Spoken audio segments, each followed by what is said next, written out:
What's up, everybody? Welcome back to a gorgeous Tuesday edition of Mr. Eric Reads. I hope that you had a wonderful day at school, and I hope that you got a chance to get outside and enjoy some more fresh air on what has been just an absolutely perfect weather day. I mean, just perfect. Before we get started, shout out to some of my friends that I saw today at Norris. Hope you guys have a great evening. Zach, hope you enjoyed this story, man. You guys, we're going to read today about Touch the Sky. It's the story of Alice Coachman, and it is by Ann Malaspina. I believe I pronounced her name correctly, but if not, I apologize. So, without further ado, everybody sit back, relax, and enjoy this tale right here on Mr. Eric Reads. Alice Coachman raced down the dirt road, bare feet flying, long legs spinning, braids flapping in the wind. Leap! She sailed over a tree branch and kept running.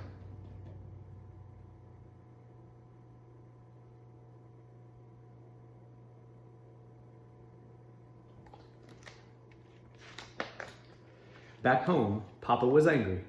Bare feet shouldn't fly, long legs shouldn't spin, and braids shouldn't flap in the wind. Now you sit on the porch and be a lady, Papa scolded Alice. Now Mama, who worked from morning till night, gave her chores. Cooking breakfast, picking cotton, gathering plums and pecans to make ends meet.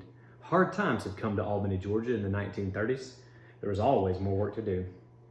At school, when the bell rang for recess, Alice would burst outside to play basketball with the boys. Swoosh, swish, swoosh. Alice wanted to touch the sky.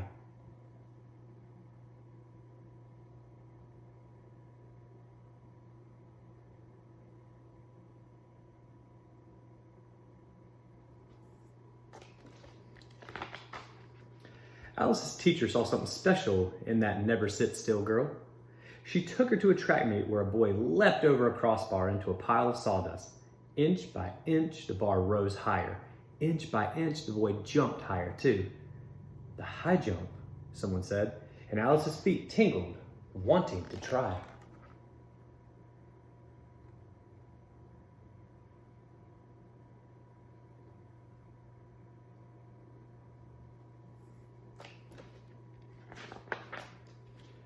Field shut, track shut, and the door shut to girls like Alice. There was no place to practice, no crossbar to raise.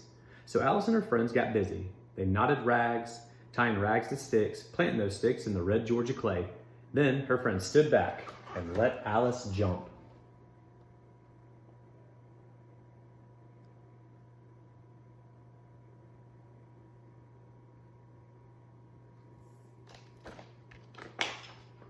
One day a man came by to collect the rent, and he saw Alice, bare feet flying, long legs spinning, and braids flapping in the yard. Evelyn, that gal's gonna jump over the moon one of these days, the man said to Mama. The moon was so far from Albany, where Mama saved pennies because there were never enough.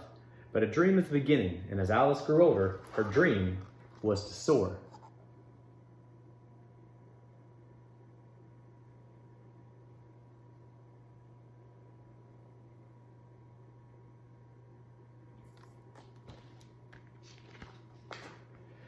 There was some good news. The high school coach needed a jumper, a high-flying, star-grabbing, bar-crossing jumper for a trip to the Tuskegee Relays in Alabama. Alice's teacher bought her shoes to run in, shorts and bright white socks. If she was going to touch the sky, she was going to need all that. Her heart raced when she saw them, the sprinters, the javelin throwers, distance runners, the finest young black athletes in all of the South. The referee called her name, and Alice got ready. Got set. Go! Up, up, up. Over the crossbar she flew. Inch by inch, the bar rose higher. Inch by inch, Alice jumped higher too. When she won first place, Coach Cleve Abbott asked her to join his famous team, the Tuskegee Golden Tigerettes, for one meet, the biggest meet of the year.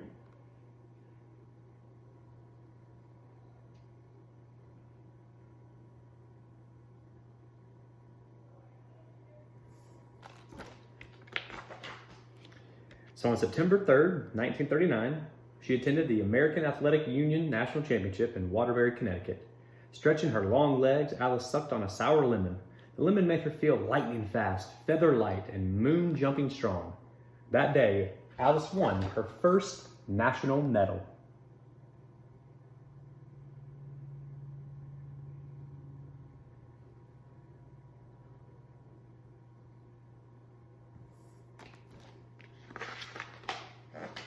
When Alice got back to Albany, Papa was proud, but he wanted her home. Mama admired her medal, but warned her to stay humble. One day, Coach Abbott came by to invite her to enroll at Tuskegee. Papa said no. Alice held her breath. No more picking cotton, no more gathering plums and pecans, and best of all, she trained with the Tigerettes. Finally, Papa nodded. Yes, he had let her go.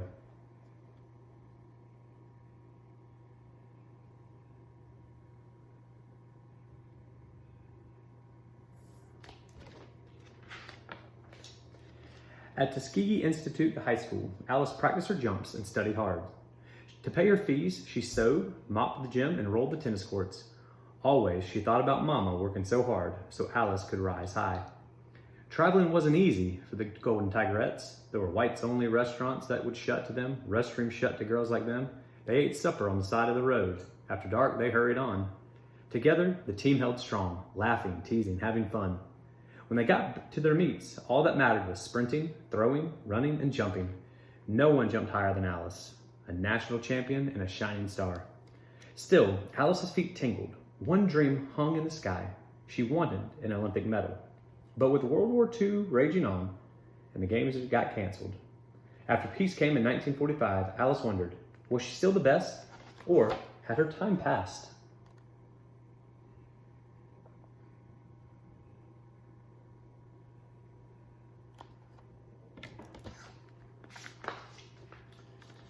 July 1948, the Olympic trials in Providence, Rhode Island.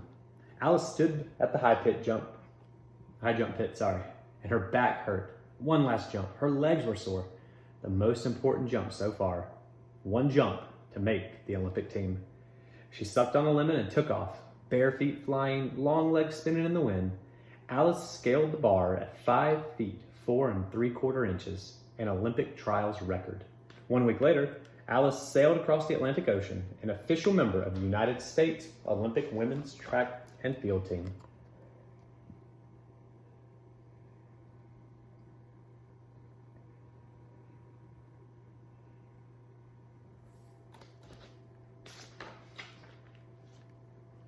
At Wembley Stadium in London, July 29, 1948, King George VI of England stood to speak. I proclaim open the Olympic Games of London. Trumpets sounded, the Olympic flag was raised, and cannons thundered. In the field, Alice paraded with her team and 4,000 athletes from 59 countries, flags waving, flame burning, pigeons flying into the blue. The Olympics had begun, and Alice's dream was almost here.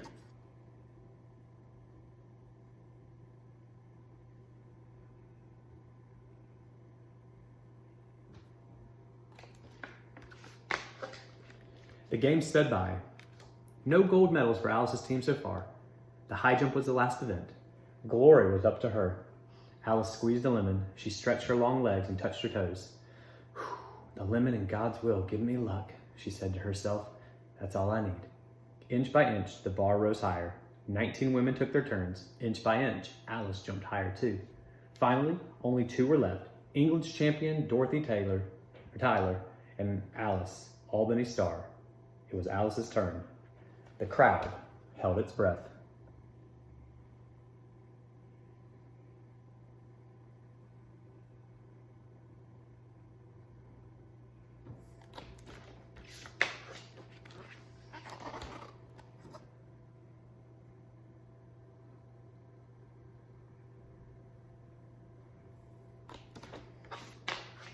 Up, up, up.